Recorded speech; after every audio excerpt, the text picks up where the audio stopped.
Placenta అన్నది first trimester అంటే first 3 monthsలో చాలామందికి కిందనే ఉంటుంది.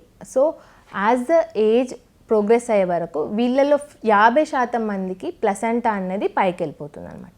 So definitely 5th month TIFFA scan మనం చూసుకుంటే అప్పుడు మనం డిసైడ్ చేయాలంటే ప్లసెంటా కిందికే ఉంటే మళ్ళీ 8th monthలో 32 weeksలో అగైన్ ఒక స్కాన్ అయితే చేయాలండి.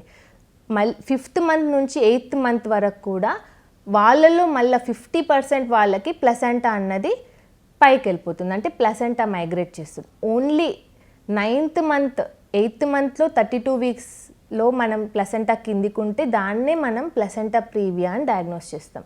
అది కూడా మన సర్వీక్స్ అంటే గర్భసంచి ముఖద్వారానికి 2 centimeters కన్నా లోపల ఉంటే దాన్నే మనం ప్లసెంటా ప్రీవియా అని అంటాం.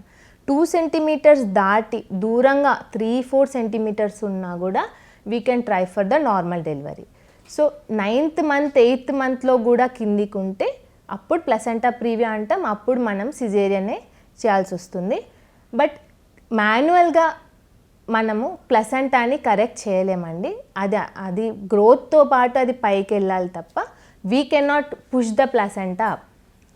ప్లసెంటా ప్రీవియాతో పాటు there is one severe case of placenta accreta spectrum అండి. అందులో ఏముంటుందంటే మాయ కింద ఉండడమే కాకుండా గర్భసంచి నుంచి పెనిట్రేట్ అయ్యి ముందున్న యూరినరీ బ్లాడర్ అంటే